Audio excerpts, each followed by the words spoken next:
Bonjour à tous, bienvenue sur la chaîne. Donc j'espère que vous allez bien. Dans un premier temps, écoutez, je vous remercie encore du fond du cœur pour les likes, les commentaires sympas, ça pousse toujours à continuer. Et sinon, écoutez, aujourd'hui on va parler comme d'habitude le point hebdomadaire sur les crypto-monnaies, notamment sur le Bitcoin. Je vais parler également de VeChain, XRP, VV Digital Collectibles. Il y a des choses intéressantes puisqu'on a les premiers retours en fait d'expérience et les premiers monde, quelque part, entre guillemets, créé par les premiers utilisateurs du VVverse en version bêta, bien évidemment. Et donc, c'est très intéressant de voir un petit peu ce qu'ils ont été capables, ces utilisateurs, clients de VV Digital Collectibles, utilisateurs comme vous et moi, ce qu'ils ont été capables de créer. Bon, déjà, on va voir tout ça. On va parler également des actualités, bien évidemment, crypto plus générales et économiques. Il y a des choses à dire, ça bouge beaucoup, surtout en ce moment. Et il y a pas mal d'impact sur le marché donc crypto, au niveau des prix, mais également sur le marché de l'or, par exemple. Donc, on va voir un peu ce qui se passe, parce que l'or est en train d'exploser aussi également. Il repart à la hausse. On va étudier donc la question, enfin, je vais vous dire. Et sinon, écoutez, voilà, donc si vous êtes chaud, je vous invite à vous caler tranquillou, et puis c'est parti.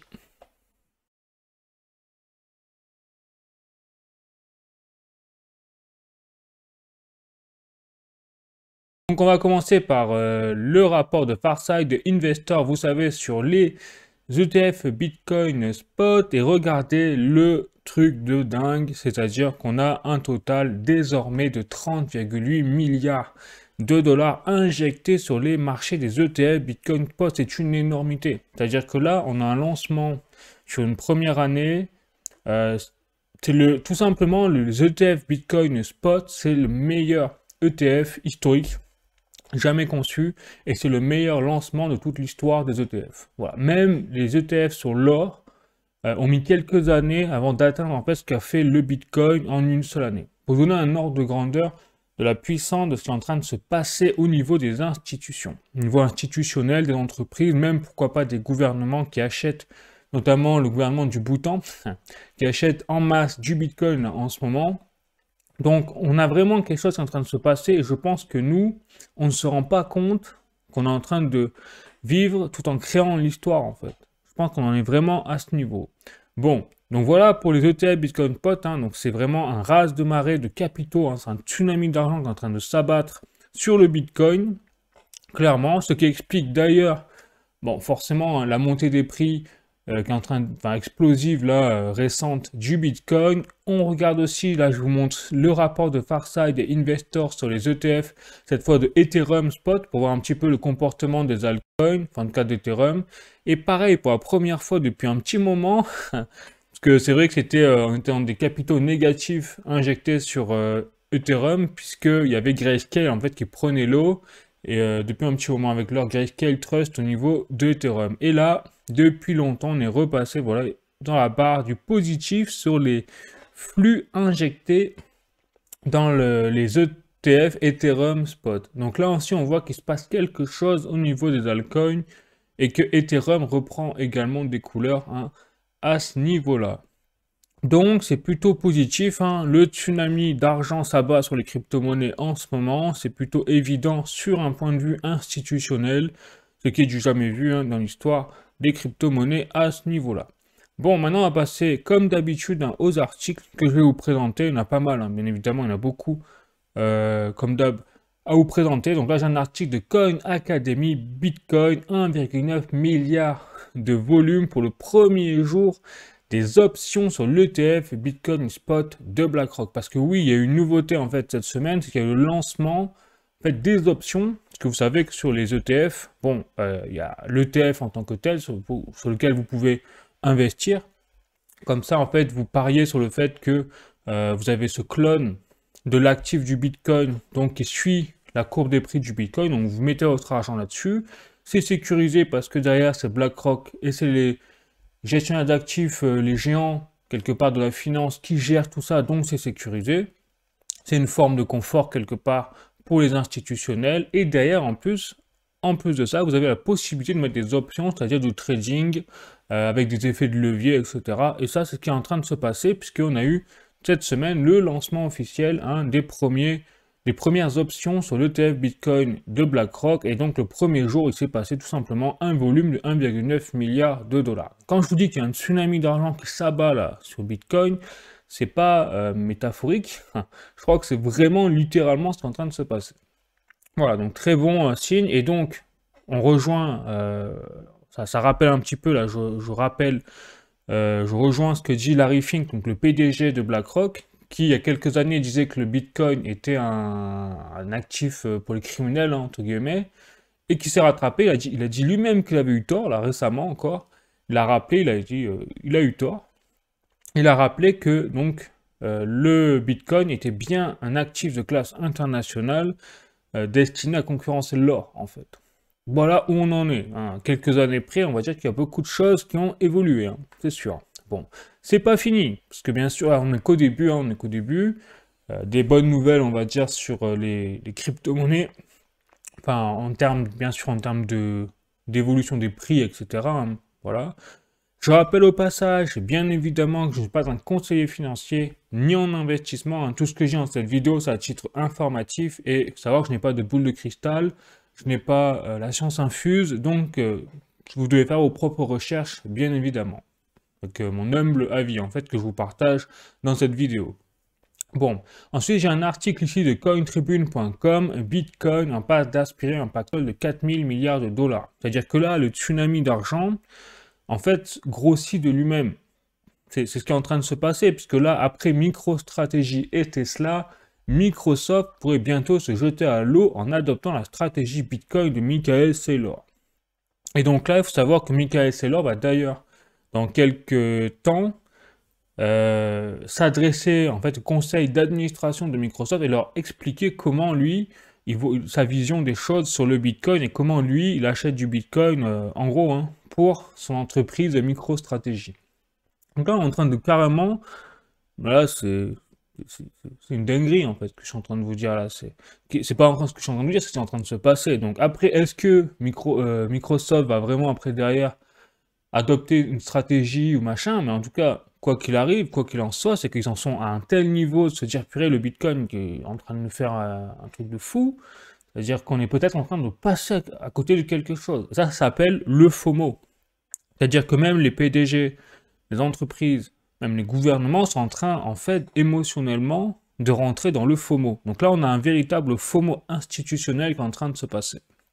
Et qui dit FOMO institutionnel dit un tsunami d'argent hein, multiplié par 2, 3, 4 qui risque d'arriver dans les mois, voire les années qui viennent. Or, nous sommes en plus en bull run et nous sommes au début du bull run. Et pourquoi je dis que nous sommes au début du cycle haussier réel, hein, c'est-à-dire on a, à mon sens, je dis bien à mon humble avis, ce que je pense, hein, voilà, parce qu'on est au tout début. Pourquoi? Parce que là, je vais vous montrer en fait un petit peu le calendrier, si je puis dire, en me basant sur des tweets, enfin vous allez voir, hein, des tweets, l'avis d'analystes, entre guillemets, qui observent un peu le comportement des prix du Bitcoin depuis des années, et donc je vais vous montrer tout ça. Notamment donc avec un tweet, vous voyez, de Plan B, hein, vous savez, le célèbre fondateur, créateur du modèle du stock to flow pour le Bitcoin, et regardez quand on revoit là une petite mise à jour hein, du 19 novembre de son modèle stock to flow, on est tout simplement encore au début au final de la hausse des prix du Bitcoin. Et c'est logique, hein, sur un point de vue même, c'est-à-dire des dates, on voit qu'on est encore au début en fait du modèle de bull run, vous savez, sur les cycles haussiers et baissiers du Bitcoin. On a encore de la marge et vous voyez, en fait c'est une échelle logarithmique. Alors c'est vrai que là je ne vais pas entrer en détail mathématique parce que c'est assez complexe à comprendre, à expliquer également. Donc grosso modo, il faut voir que le modèle de stock to flow de Plan B, c'est basé sur une échelle logarithmique. Et c'est pour ça que le Bitcoin, en fait, a une sorte de périodicité presque linéaire selon son modèle, en fait. Bon. Donc, selon son modèle, vous voyez, en fait, il y a vraiment, c'est un peu des escaliers, voilà, avec derrière, en fait, un cycle des prix en fonction des halvings. Parce que vous voyez sur la gauche, il met les mois jusqu'au prochain halving et il met des échelles de couleurs. Donc, on voit bien que plus c'est rouge, plus c'est loin en fait jusqu'au prochain halving. Et là en bleu, eh bien c'est que nous étions proches du halving. Or le halving a eu lieu en avril, enfin le dernier halving a eu lieu en avril donc 2024. Et donc depuis, eh bien forcément c'est dans le rouge parce que nous sommes très loin du prochain halving, c'est-à-dire qu'il aura lieu en fait dans 4 ans quoi. Enfin 3 ans et demi.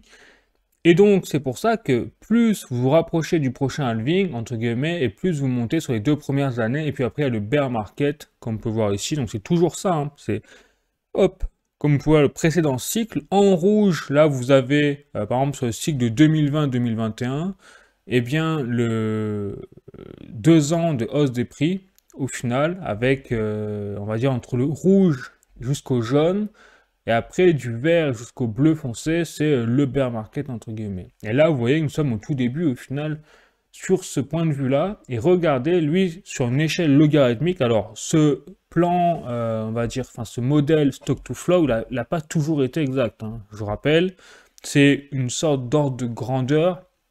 C'est peut-être un schéma qui permet d'avoir quelque chose d'un point de vue macroéconomique, mais il donne certainement pas, si vous voulez, le prix en temps, en heure exacte, à un instant T. Il s'est planté déjà, d'ailleurs lui-même le reconnaît, il y a des choses qui n'ont pas été précises, donc c'est plutôt pour donner un ordre de grandeur. Donc là, ce serait pas déconnant, par exemple, dans son échelle logarithmique, que le Bitcoin puisse même atteindre sur ce cycle au moins peut-être les 500 000 $. Lui, c'est ce qu'il prévoit à travers son modèle stock to flow, mais ce sera peut-être moins. Ce que vous voyez, par le passé, à chaque fois le Bitcoin a flirté ou a dépassé cette ligne en escalier, mais peut-être, on sait jamais, que cette fois, ce ne sera pas atteint ce palier-là, ce sera juste peut-être un peu en dessous. Pourquoi pas? Parce que vous voyez qu'au fur et à mesure des cycles, le Bitcoin se rapproche de plus en plus, on va dire, du palier de l'escalier, c'est-à-dire de la courbe en gris, et donc peut-être que là, cette fois, il restera en dessous.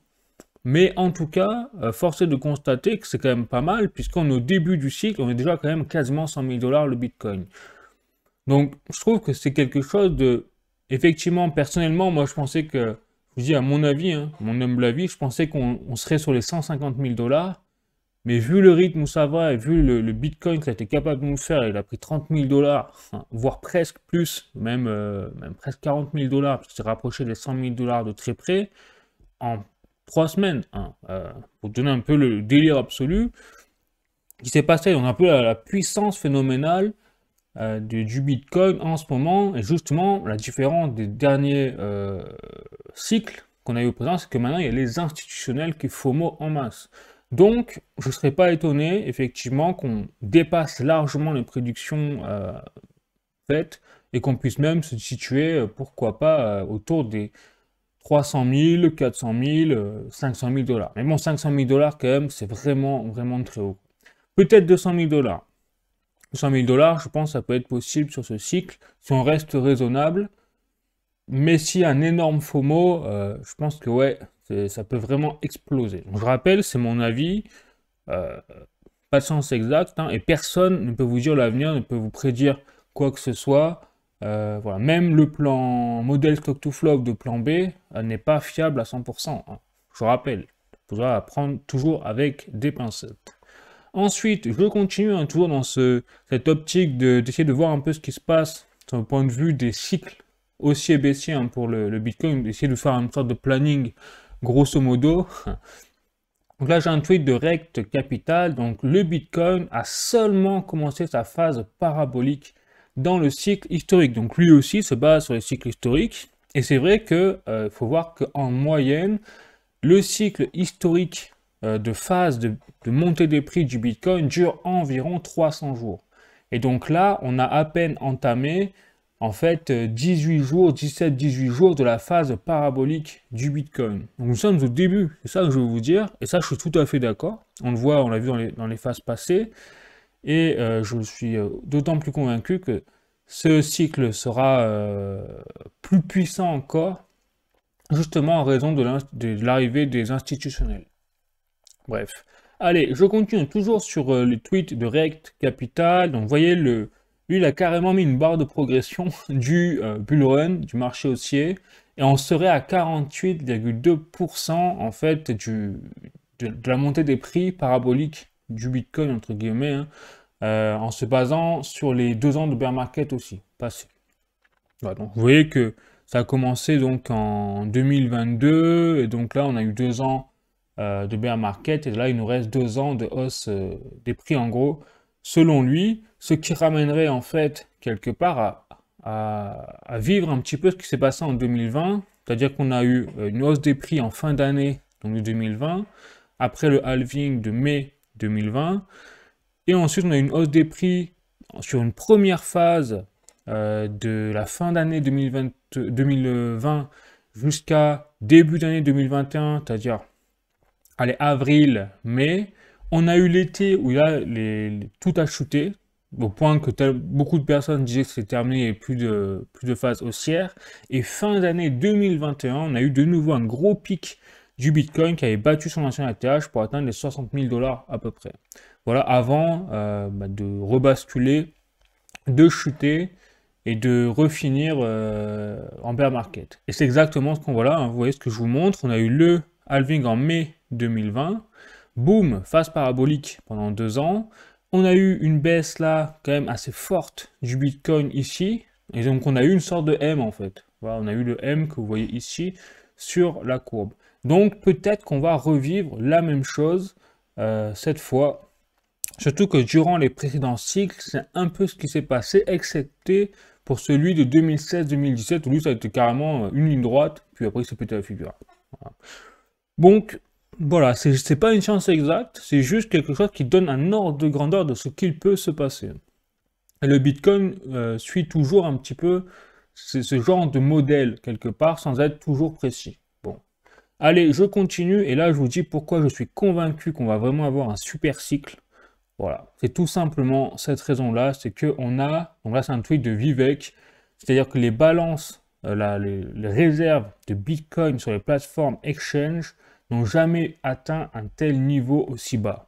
Voilà. Vous voyez que là, à montée des prix, on a quasiment atteint un 100 000 $. Eh bien, vous voyez qu'en comparaison, il y a de moins en moins de Bitcoin en fait sur les plateformes exchange. Et là, on ne parle pas d'un petit drop, hein. On parle carrément sur une année. On est passé de 2,70 millions de Bitcoin disponibles sur les plateformes exchange, là à actuellement 2,30 millions, quoi. Eh ouais, bon, c'est quand même assez colossal, hein, ce qui est en train de se passer. Donc, là aussi, on a un véritable... En fait, tous les indicateurs sont vraiment sur le fait que le Bitcoin va exploser. Il va continuer à exploser parce que là, à 100 000 $, ouais, il n'y a plus rien sur la plateforme exchange. Alors que normalement, par exemple, quand les baleines prévoient de vendre leur Bitcoin, c'est l'inverse. C'est-à-dire qu'elles mettent tous leurs Bitcoins sur les plateformes exchange pour d'ailleurs pouvoir les vendre. Là, c'est l'inverse qui se produit alors qu'on a atteint un prix à 100 000 $. Voilà. Pas loin de 100 000 $. Donc c'est du jamais vu là qui est en train de se passer. Et je pense, c'est pour ça, je pense que les gens, enfin, sont pas dans la crypto. Voilà, quand j'entends dire les personnes, c'est trop haut, là, le Bitcoin à 100 000 $, c'est trop haut, on peut pas investir dedans, et j'entends ces discours tous les jours, je pense qu'ils réalisent pas en fait ce qui est en train de se passer. C'est-à-dire que là, il y aura pas assez de Bitcoin pour tout le monde en fait. Et donc il y aura un véritable choc supply, tout simplement. Et donc, ça rappelle vraiment le modèle stock to flow, hein, ce modèle-là, de plan B. C'est pour ça que je ne serais pas étonné qu'on ait vraiment quelque chose qui explose en termes de prix et que personne n'a vu venir en fait. C'est-à-dire entre les 200 000 $, 300 000 $ et peut-être plus, c'est le bazar et que des entreprises comme Microsoft se mettent à acheter des Google ou Amazon, se mettent à acheter du Bitcoin en masse. Voilà. Ça, et sans compter le contexte macroéconomique, géopolitique. C'est-à-dire, si les monnaies fiat s'effondrent, par exemple l'euro s'effondre, qu'est-ce qui va se passer? Les gens n'auront pas le choix de se tourner vers des monnaies alternatives. Ah, il n'y a pas 36 millions de monnaies alternatives aujourd'hui. Là aussi, donc tout ça rentre en ligne de compte en fait. Bon. Allez, donc je vais continuer. Cette fois avec VeChain. Donc je passe au prochain projet, hein, tout simplement. Donc première information de VeChain, parce que déjà, vous avez vu, le VeChain a totalement explosé là, à la hausse ces derniers temps. Donc il a pris 40% en 2 jours. Il me semble, si je dis pas de bêtises, hein, à peu près, dans cet ordre de grandeur. Donc on voit que là, il se passe quelque chose au niveau de VeChain. Et ça rappelle une narrative tout simplement RWA. Parce que tout a monté, hein, tout est parti à la hausse au niveau des prix, mais il y a quelques projets qui sont quand même démarqués, et VeChain fait partie des projets qui sont démarqués même au niveau des prix. Alors c'est vrai que ça fait un petit moment qu'il dormait, hein. Faut dire, VeChain a hiberné clairement le bear market, hein, au niveau des prix, ça on peut le dire. Donc là, le géant se réveille, je dirais, peut-être. On va voir. Mais en tout cas, toujours est-il que voilà pourquoi c'est intéressant de toujours se baser sur les projets avec des fondamentaux solides. C'est parce que en plus, j'ai l'impression que ce cycle-là, contrairement au précédent cycle, va être aussi le cycle des projets qui ont de l'utilité. Parce que comme le marché est saturé de shitcoins, de crypto-monnaies qui ne servent littéralement à rien, on a vraiment une sursaturation. Je pense que les gens vont en avoir marre à un moment de se faire rect directement, enfin, rug pull ou autre sur les mêmes coins. Donc peut-être qu'on se rabattre sur les crypto-monnaies plus solides, les projets plus solides. Et je pense aussi aux institutionnels qui, eux, ne vont jamais prendre de risque d'investir sur les shitcoins. C'est-à-dire qu'ils vont d'abord investir sur le bitcoin et puis derrière, ils seront tentés d'intégrer également les altcoins les plus solides. Voilà aussi pourquoi on a vraiment un changement de paradigme aussi même dans les investissements qui sont en train d'arriver en masse sur les crypto-monnaies à mon avis. Voilà.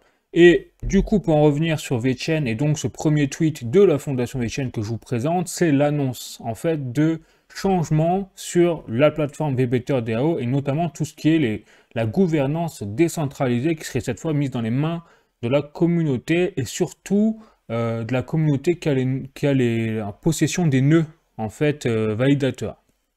Et donc tout ça en fait est présenté sous résumé, hein, je vous résume sous un tableau, c'est que les nodes que vous voyez ici, donc il y en a plusieurs types, hein, il y a le node, enfin les nœuds Vector X, Strain X, et donc ça dépend, si vous voulez, du nombre de VeChain que vous avez dans votre portefeuille. Donc en fait, c'est les plus gros détenteurs de VeChain qui ont après derrière des avantages pour pouvoir quelque part voter directement sur la plateforme VBetterDAO. Donc là, on commence à avoir de plus en plus un lien entre VeChain d'un côté et la crypto-monnaie VET, et de l'autre côté, la plateforme VBetterDAO.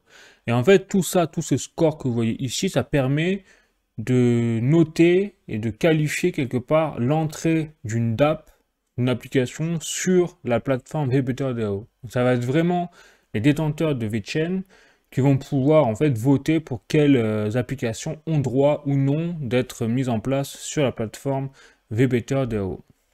Tout simplement. Donc après, il y a d'autres avantages, mais bon, peut-être pas. Il y a aussi l'aspect de NFT.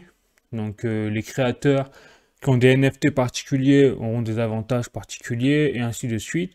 Mais on voit que l'objectif là de VeChain, de la fondation, c'est de mettre vraiment la plateforme VBetterDAO dans les mains des plus gros utilisateurs, en fait, des plus gros détenteurs de VeChain. Quelque part. Hein. Donc pour moi, c'est pas vraiment décentralisé, c'est semi-décentralisé parce que bon, on sait que c'est les baleines qui, bon, elles ont juste à se mettre d'accord les baleines et puis hop, voilà, c'est pas compliqué quoi. Donc c'est semi-décentralisé, on va dire. Allez, moi je veux bien leur accorder ça, mais en tout cas c'est quand même sympa, c'est plus dans les mains de la fondation VeChain particulièrement, c'est vraiment dans les mains quand même d'utilisateurs. Bon, allez, donc c'est une bonne chose quand même. Ensuite, très bonne nouvelle par contre, très bonne chose, c'est que là, donc la fondation VeChain annonce que ça y est, elle fait désormais partie de la European Blockchain Association. Donc j'ai voulu creuser un petit peu le sujet, c'est pour ça que je suis allé directement sur le site de la European Blockchain Association, qui annonce effectivement là, récemment, a annoncé que VeChain au 18 novembre, hein, ouais, 18 novembre 2024, VeChain intégrer la European Blockchain Association. Donc qu'est-ce que c'est tout ça? C'est pour ça que là on a les détails en fait. Qu'est-ce qui ressort de tout ça? Donc là ils disent qu'ils sont, voilà, ils sont heureux hein, d'annoncer VeChain comme nouveau partenaire, nouveau membre de leur organisation. Et donc là on entre vraiment dans quelque chose, tenez-vous bien, bullish à fond, hein, vraiment bullish à fond. Voilà, The VeChain Story, donc l'histoire de VeChain, donc c'est construire en fait des bridges, des ponts entre la blockchain et le Real World Impact. Donc là, ça rappelle quoi? Ça rappelle le Real World Asset. Voilà.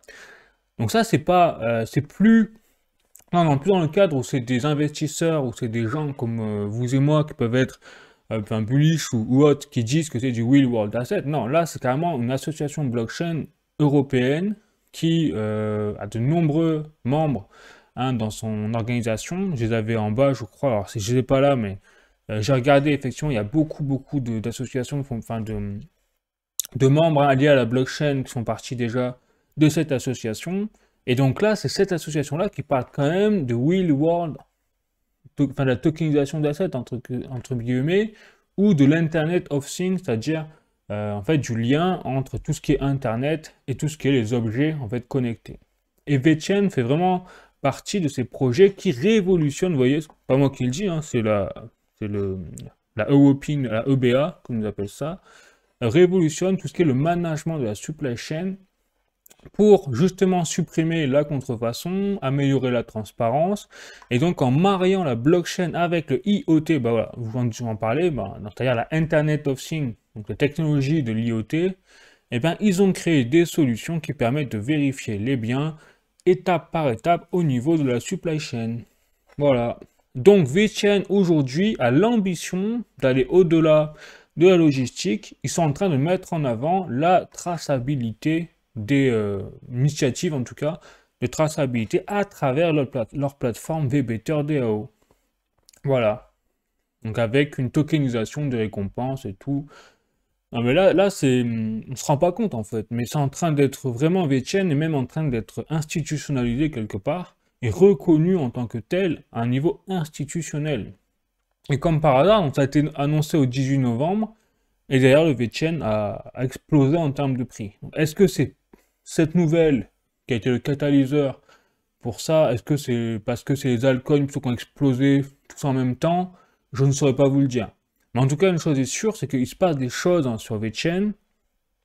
Ça monte comme ça à ce point en si peu de temps au niveau des prix. Et les baleines sont en train de se jeter en fait sur le VeChain. Donc derrière, il doit y avoir des choses dans les coulisses. Je pense aussi à la Chine, puisque je rappelle que VeChain, c'est quand même un projet qui à la base est de Singapour. Le PDG de VeChain, c'est Sunny Lu. Hein, bon, c'est un asiatique. Sunny Lu, voilà. Voilà, donc ça vient. Et comme la Chine a débanni, entre guillemets, à travers un tribunal là, de Shanghai, justement le fait de l'interdiction de détention de crypto-monnaies pour voilà, les Chinois, enfin en tout cas les particuliers, eh bien on se demande si derrière il n'y a pas justement un engouement pour ce genre de projet. Surtout que VeChain a de nombreuses ramifications quand même avec la Chine. Et moi c'était à tel point que moi ça m'a fait même hésiter à rentrer sur ce projet. À la base, hein, je vous l'avoue, au tout début, il y a 4 ans, j'ai hésité à rentrer sur ce projet justement à cause des liens entre la Chine et VeChain à la base. Voilà. Mais franchement, il n'y a rien à dire, parce qu'on voit bien que VeChain, de toute façon, aujourd'hui, fait même partie de la OEBA hein, en Europe et va être même reconnu sur un point de vue institutionnel en Europe, visiblement. Donc maintenant, je vais faire un petit résumé de VeChain, hein, donc, qui a été fait et écrit par CryptoBusy, c'est très sympa. Donc la nouvelle roadmap, j'en ai pas parlé, mais une nouvelle roadmap, donc une feuille de route qui est en train d'arriver là sur VeChain dans les prochaines semaines. Alors là aussi, je me demande si il va pas y avoir un truc de fou, parce que quand je vois les prix qui explosent sur le VeChain aujourd'hui, ça veut dire qu'il y a des insiders qui savent déjà ce qui va se passer. Un peu ça, hein. Et donc là, on voit qu'il y a la tokenomics qui va changer. Donc les nodes, ça on le sait. Les nodes, c'est lié en fait à la plateforme VBetterDAO. Il y a il y a des mises à jour techniques qui vont arriver apparemment sur VeChain. Alors là, je parle vraiment de l'écosystème VeChain. On ne parle pas de VBetterDAO là. Enfin, la plateforme VBetterDAO. Ouais. Ensuite, au niveau de la plateforme VBetterDAO, il y a 220 000 donc wallets B3TR et 13 dApps qui sont désormais déployés sur cette plateforme. Il y a la phase 2 qui arrive. Alors, j'ai pas de nouvelles, moi, sur la phase 2 exactement ce qui se passe et tout. Mais c'est en lien avec, vous savez, le premier tweet où on voit que VeChain, en fait, la plateforme VBetterDAO va mettre vraiment le paquet sur la décentralisation au niveau des nœuds. Bon. Ensuite, alors là, très intéressant, il y a des applications donc, qui vont arriver sur VBetterDAO, mais d'un point de vue institutionnel. c'est-à-dire au niveau des partenariats avec Boston Consulting Group, hein.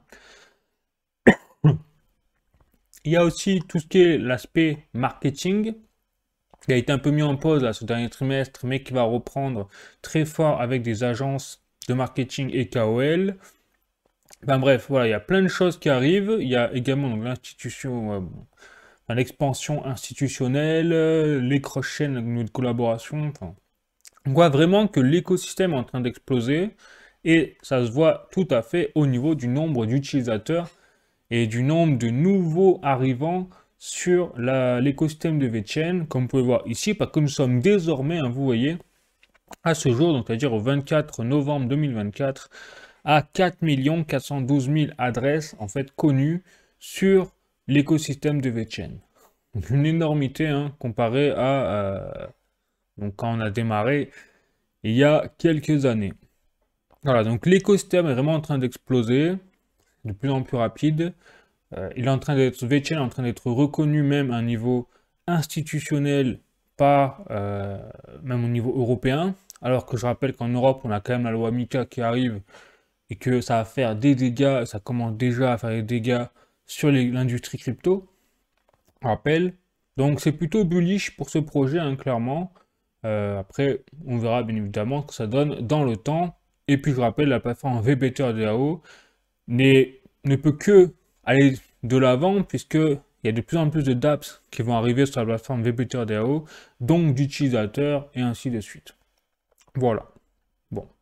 Allez, donc ce sera tout maintenant pour VeChain, hein, les amis. N'hésitez pas à me dire en commentaire si vous avez d'autres nouvelles sur VeChain. Vraiment, c'est super intéressant de partager les infos, parce qu'il y a des choses que j'ai pu passer à côté, hein, pourquoi pas. Allez, je continue, prochain projet, cette fois avec VV Digital Collectibles, et notamment avec, vous voyez, donc comme je vous disais en intro de la vidéo, on a le VVverse, donc on a un testeur de la version bêta du VVverse qui a fait un petit clip, donc c'est Monsieur Falcon, hein, comme vous voyez, et donc il a vraiment créé, en fait, de A à Z, son propre VVverse, quelque part, qu'il a présenté derrière, vous voyez, à l'équipe de VV qui a été bluffé, hein, clairement. Et vous voyez, donc je vous le mets en grand. Enfin, c'est assez délirant quand même quand on voit ce qu'il a été capable de faire à lui tout seul. Donc ça rappelle beaucoup, vous savez, Minecraft ou ce genre de choses. Et donc je rappelle hein, que tous les composants qui sont dans son monde qu'il a créé, eh bien, sont des NFT. À part bien sûr les éléments du décor, hein, comme les escaliers, les pylônes et tout ça, bien sûr. C'est pas des NFT. Mais tout le reste, tout ce qui est les figurines ou même les symboles comme ça, ce sont des NFT en fait. Voilà. Donc un petit peu à quoi, enfin voilà un peu ce qu'on va arriver, qu'on va voir arriver sur sur VVverse, c'est vraiment intéressant quoi. Voilà. Donc, je voulais vous partager tout ça, donc plutôt bullish. En termes, après, je continue sur les dernières nouveautés sur VVverse, qu'il va y avoir une mise à jour importante, comme vous pouvez voir ici, donc ce qu'ils appellent le VV V2 Mobile Experience, qui arrive bientôt et qui va permettre en fait tout simplement d'avoir une interface plus moderne et l'utilité, les fonctionnalités en termes de réalité augmentée qui seront bien plus faciles à utiliser. Donc en fait, avec un seul clic apparemment, il y aura la possibilité d'utiliser la réalité augmentée. Ce qui n'était pas évident jusque-là, faut le dire, sur l'application VV. Donc c'est plutôt sympa, vous voyez, en un clic, en fait, vous pourrez vraiment mettre en place la réalité augmentée dans votre environnement direct, quoi. Voilà. Bon.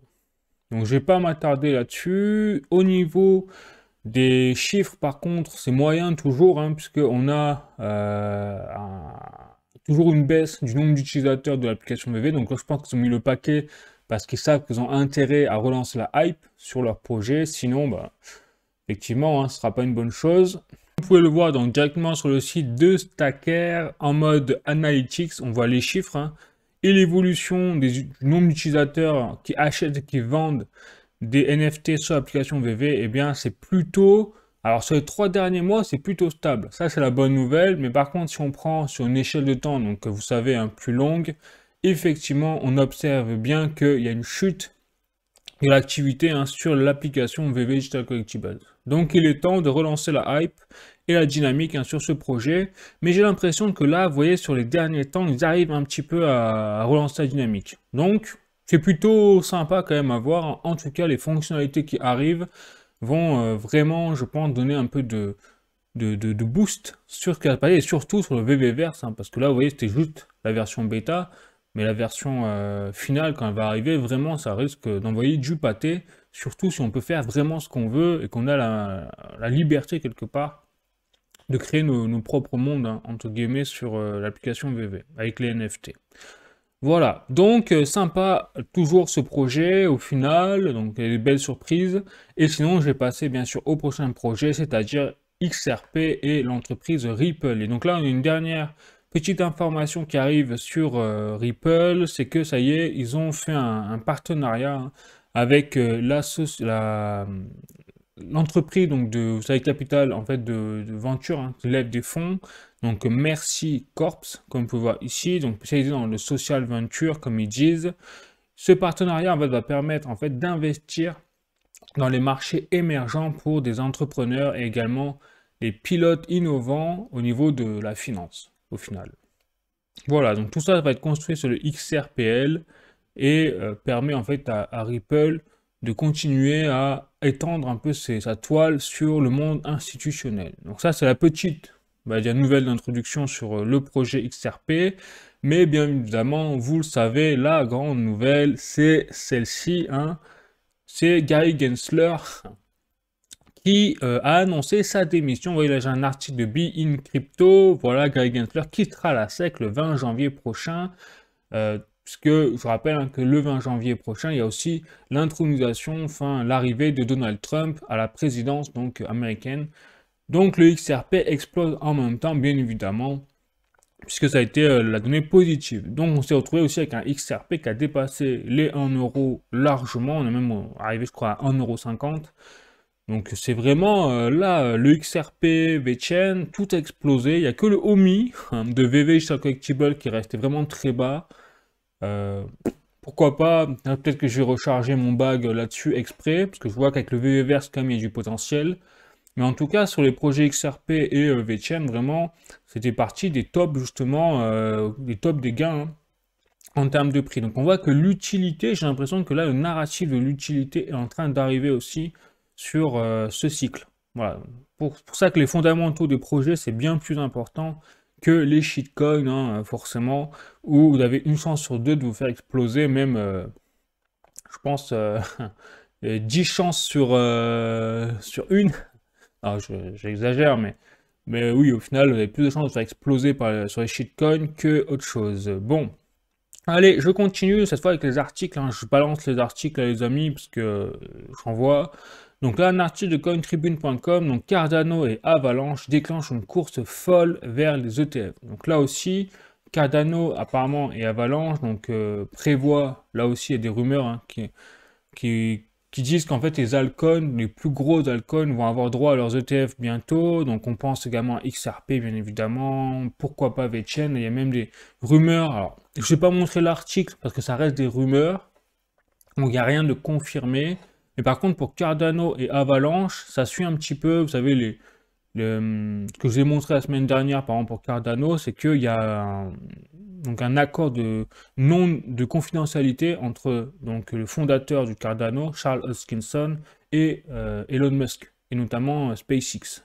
Donc il y a des choses quand même qui sont en train dans les coulisses de vraiment travailler là, entre le gouvernement américain, enfin le futur gouvernement américain, et l'industrie crypto, mais au niveau uniquement, vous voyez, du top 50 des crypto-monnaies. Hein. C'est pas les shitcoins, c'est vraiment les gros projets. Donc quand je vous dis qu'on a un cycle, peut-être super cycle, qui va être fondé sur le narratif des projets utiles, bah, c'est qu'on y est en fait. Et ça, c'est lié à l'arrivée des institutionnels. Bon, je continue. Autre article, donc là, on va passer quand même plus à l'actualité crypto en général. Donc là, un article de Cointelegraph France, une nouvelle décision judiciaire redéfinit le statut légal des actifs crypto en Chine. Donc, ce que je vous disais tout à l'heure, en fait, c'est que maintenant, vous voyez, le juge Sun Ji a défini les cryptos comme des marchandises virtuelles dotées d'attributs de propriété en signalant que leurs transactions ne bénéficient pas d'une protection juridique totale. Donc en fait, autrement dit, quelque part, la Chine débannit par décision judiciaire la détention de crypto-monnaies pour les Chinois, grosso modo. Donc, plutôt bullish, parce que si la Chine commence à s'y mettre, alors là, vraiment, je vous cache pas que ça va être du délire. Allez, je continue.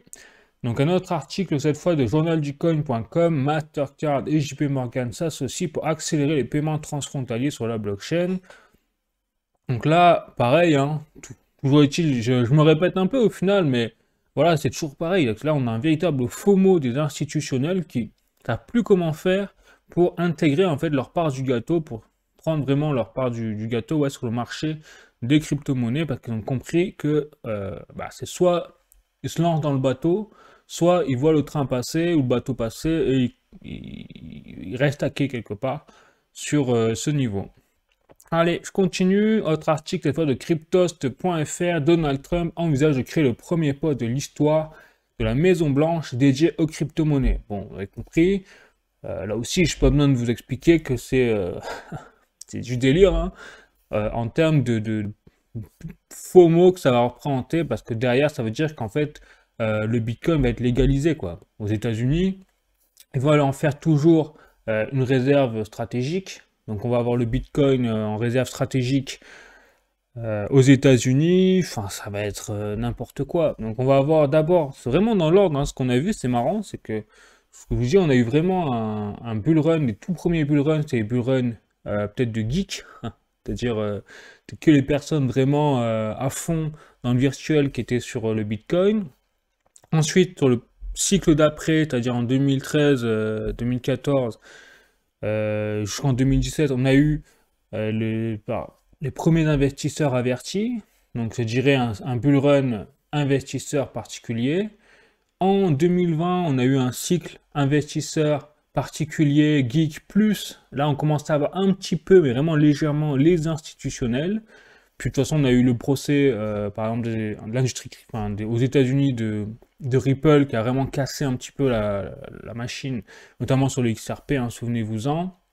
Ça a coupé à lancer des prix pour le XRP, et un peu pour l'industrie crypto à ce moment-là. Et enfin, là, 2024, on a vraiment un FOMO institutionnel, donc c'est vraiment le cycle qui rassemble un petit peu tout le monde, sauf les politiques pour l'instant.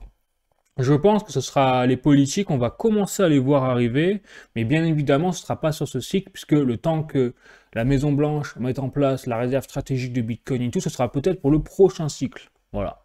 Donc le prochain cycle, je pense, ça va être vraiment aussi un raz de marée, c'est-à-dire en 2008, 2009, on risque de voir aussi le Bitcoin exploser à des niveaux encore jamais vus. Je ne serais pas étonné que ça atteigne le million de dollars si les gouvernements se mettent à acheter du Bitcoin comme ça en masse. Voilà, donc c'est vraiment, on voit l'évolution, c'est assez intéressant. Bon, ensuite, je continue avec d'autres articles, toujours, notamment un article, de cryptost.fr, toujours, les grands magasins printemps acceptent les crypto-monnaies après une collaboration avec Binance et Lydie. Bon, petite information comme ça au passage, ça devient presque, maintenant ça devient la normalité. Je vous dis, il n'y a même plus d'exception là. Et que ça y est, les entreprises adoptent les crypto-monnaies en masse. Bon, allez, je continue. Petite dernière information, je pense, sur les crypto-monnaies. Le trading forex, donc TU News, les actions de Rumble augmentent alors que le rival de YouTube envisage d'acheter du Bitcoin. Voilà, ça y est, c'est parti là. Parti to the moon, tout le monde en veut. Bon, allez. Donc, c'est encore un petit article, donc Coin Academy, Goldman Sachs vers la création d'une entité indépendante dédiée aux actifs numériques. Donc maintenant, ils vont même créer des banques, quelque part spécifiques, pour les crypto-monnaies, des services spécifiques liés aux crypto-monnaies. Bon, ça devient banal. Allez, maintenant j'ai passé aux actualités économiques, il y a pas mal de choses à dire, vous allez voir. Donc là, j'ai un article de Les Échos, le nouveau logo de Jaguar fait sortir les griffes des fans de la marque.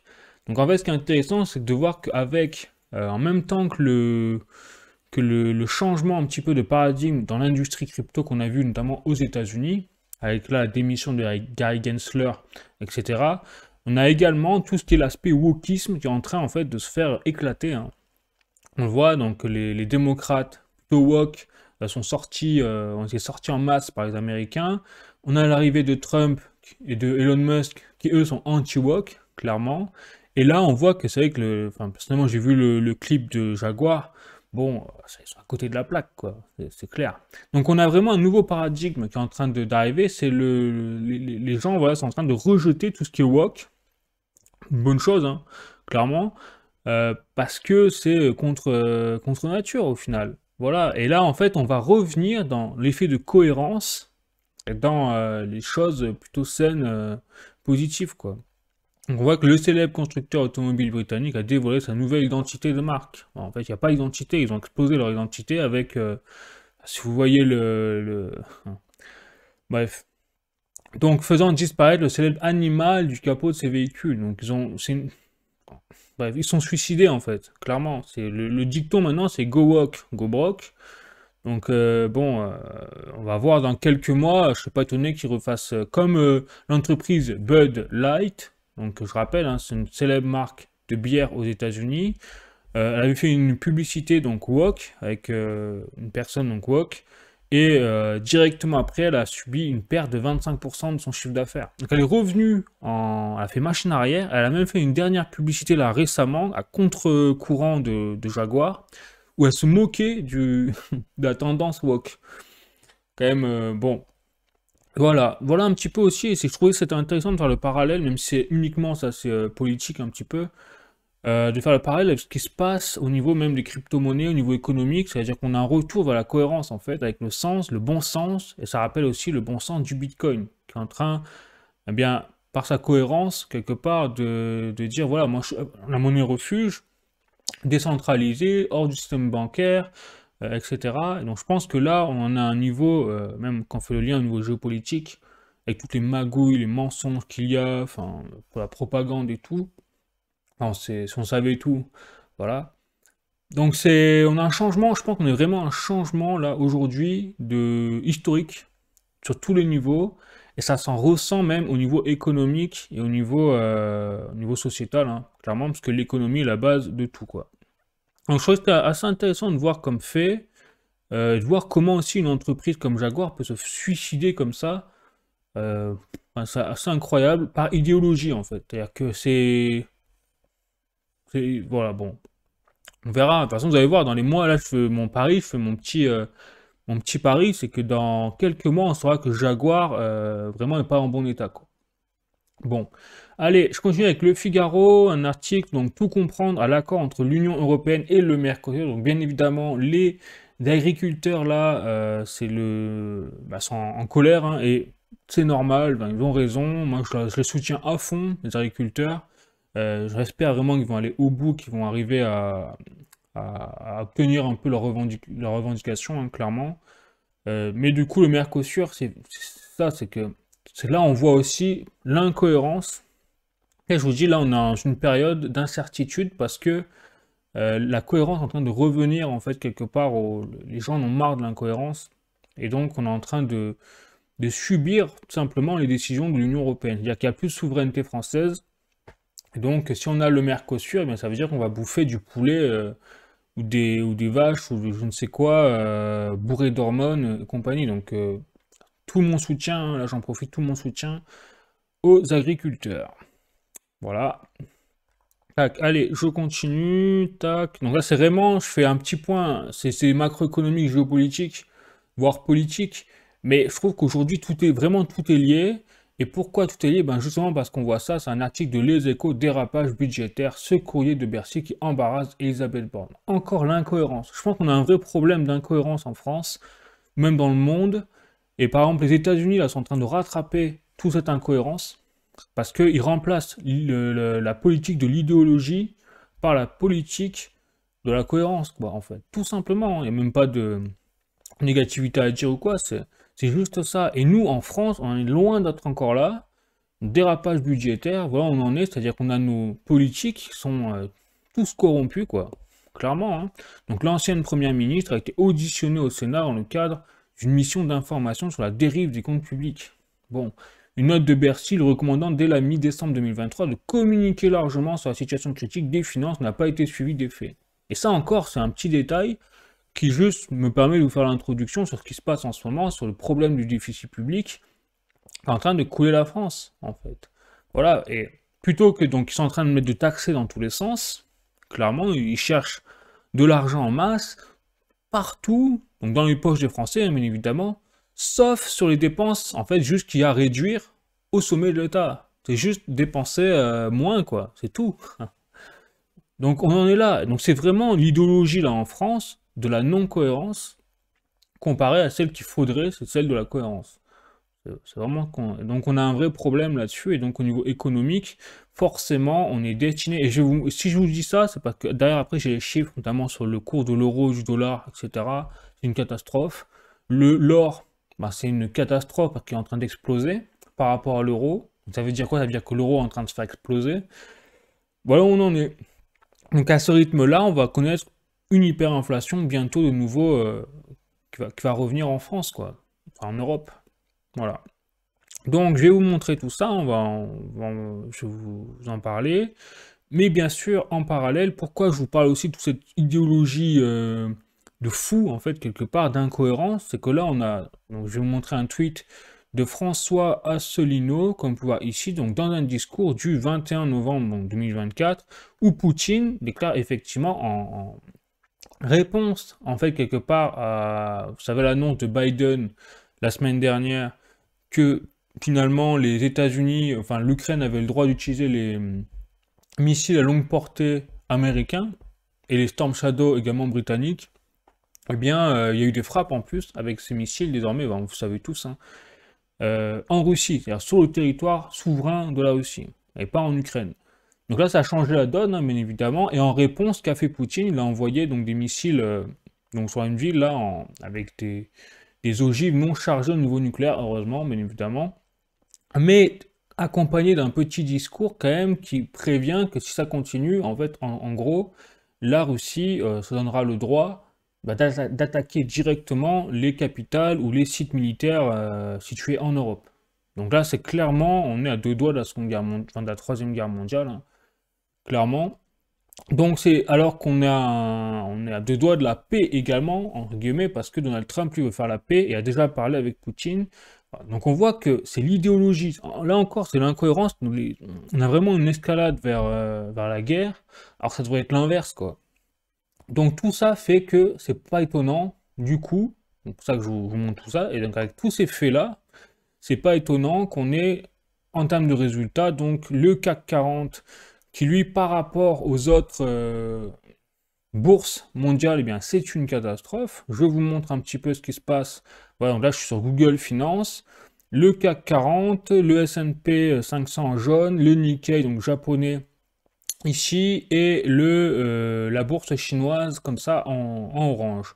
Donc on voit que la bourse chinoise est en train de dévisser, mais si je le prends sur 6 mois, vous voyez, depuis le début du bagarre, en fait, hein, on va dire avec le niveau politique en France, en tout cas avec le déficit public et tout, eh bien on voit que le CAC 40, regardez, est à moins 10,38%, donc en France, le S&P 500 est à plus 11,08%, donc les Américains, le Nikkei japonais est à moins 1,58%, et la Chine, eux, ils sont à plus 7,52% parce qu'ils ont réinvesti en masse, ils ont un plan de relance extrêmement puissant sur leur économie. C'est pour ça que la bourse chinoise a pris 7,52% en l'espace de 6 mois, alors qu'elle était vraiment en train de dérouiller méchamment l'année dernière et en début d'année. Voilà, donc là c'est le marché boursier, on voit que la France, nous quand même, on n'est vraiment pas bien lotis du tout, du tout, du tout. Maintenant, c'est pas fini, hein, on va voir l'euro par rapport au dollar. Là c'est le plus inquiétant, pour nous en tout cas avec le pouvoir d'achat, c'est que là on voit bien que l'euro est en train de chuter à des niveaux inquiétants, hein, et vous voyez tout est dans le rouge. C'est-à-dire que là sur 10 ans, on est à moins 17% de valeur de l'euro par rapport au dollar. Donc là, c'est-à-dire qu'en une semaine, souvenez-vous, en une semaine, vous voyez, je mets 5 jours, tac, je sais pas si ça a marché, mais... Tac, non, c'est vrai que je sais pas pourquoi ça n'a pas marché. Mais bon, donc si je mets sur un mois, voilà, je mets sur un mois la courbe, regardez la valeur de l'euro, donc par rapport au dollar. On se fait exploser. Donc, il y a la semaine dernière, quand j'ai fait la présente vidéo, nous étions à moins 15% à peu près en termes de valeur, de variation de l'euro par rapport au dollar. Aujourd'hui, nous sommes à moins 17%. En fait, on a eu une perte de 2% quasiment de l'euro par rapport au dollar en une seule semaine. Et ça va continuer. Parce que quand on voit les éléments géopolitiques, économiques qui s'abattent là sur l'Europe, entre les déficits publics qui sont pas en bon état, les politiques qui font n'importe quoi avec les budgets des États, il n'y a pas que la France, hein, il y a d'autres pays, la Russie qui a le droit de nous bombarder en représailles, bah, forcément, voilà, les capitaux qui du coup fuient en masse l'Europe, on le voit avec le CAC 40 qui est en train de baisser, hein, sur 6 mois qui est à moins 10% comparé aux Américains qui sont à plus 10%. Donc tout ça fait que on a un contexte économique, c'est une catastrophe là, dans les mois qui viennent, et c'est pas étonnant que du coup, voilà, pour ça que je vous dis on va avoir un super cycle du Bitcoin, parce que si en plus on met donc le cycle haussier du Bitcoin, on le superpose en plus à l'arrivée des institutionnels, voire même le début d'arrivée des politiques, des gros politiques comme les États-Unis par exemple, qui arrivent sur le marché du Bitcoin, et qu'en plus on couple ça, le fait qu'on va avoir une crise majeure des monnaies fiat, et donc la seule alternative, ce sera comme l'ont fait les pays comme l'Argentine, le Venezuela, le Liban, où les citoyens sont réfugiés dans le Bitcoin pour échapper à l'inflation, eh bien ça peut arriver carrément à l'Europe, avec la chute de la valeur de l'euro. Voilà. Et donc pour finir en beauté, enfin en beauté, je sais pas si c'est le bon terme, c'est la valeur de l'or qui a atteint un record historique, encore une fois cette semaine, avec un cours de l'or, donc vous voyez, comme vous voyez ici, à 84 030 euros le kilogramme 24 carats, avec sur une semaine un plus 7,3%, quoi. C'est-à-dire que là, l'or nous a fait du Bitcoin en une semaine, hein. Du jamais vu sur l'or. L'or est censé faire un plus 1%, plus 2% sur une semaine, mais certainement pas plus 7,3%. Et donc là, ce qui se passe, c'est qu'en fait, les investisseurs, les banques centrales achètent en masse de l'or parce que, quelque part, ils prévoient la Troisième Guerre mondiale, en fait. Voilà. Donc la période est tellement incertaine que ça a poussé les gens à se réfugier, en fait, dans l'or. La monnaie refuge par excellence. Voilà un petit peu où on en est, donc c'est pas réjouissant, hein, clairement. Faut juste bon, y croire, hein, croire ça va pas être le chaos. Donc c'est pour ça que c'est bien d'être prêt mentalement déjà, rien que ça, pour pouvoir dire justement, dispatcher un petit peu ces capitaux, ben, pas seulement en euros, parce que l'euro de toute façon c'est devenu du shitcoin, hein. L'euro c'est devenu du shitcoin aujourd'hui. Donc sortir de l'euro pour justement mettre dans l'or le Bitcoin. Effectivement, c'est en train d'être quand même de plus en plus considéré comme une monnaie, une valeur refuge. Le franc suisse, pourquoi pas, mais le franc suisse également subit lui aussi une chute par rapport à l'or notamment, on le voit, il y a eu un nouveau record récemment de l'or par rapport au franc suisse. Enfin voilà, donc on voit que les monnaies fiat sont en train vraiment de partir à volo. Ouais les amis, donc c'est le récapitulatif, hein, pour l'actualité crypto-économique de la semaine. Mais c'est vrai que pour l'Europe, hein, je reste réaliste, hein, j'aimerais bien vous dire que tout va bien dans le meilleur des mondes, mais c'est pas le cas. C'est clair. Le seul truc qui est bien, c'est la valeur, à mon sens, des crypto-monnaies qui va continuer d'augmenter, hein, dans les mois qui viennent. Et on va avoir, je pense, on va avoir l'occasion d'observer un super cycle des crypto-monnaies, je pense, pour toutes les raisons que je vous ai condensées dans cette vidéo. Voilà. Bon, bah sur ce, je vous souhaite une très bonne semaine. Faut rester quand même positif, même si, ben, forcément, il faut rester réaliste. Mais si vous avez de l'or, de l'argent, des crypto-monnaies, je pense que déjà vous serez mieux loti que 95% des gens en Europe, clairement. Voilà. Bon, sur ce, prenez soin de vous. Je vous fais la bise. Ciao, à bientôt.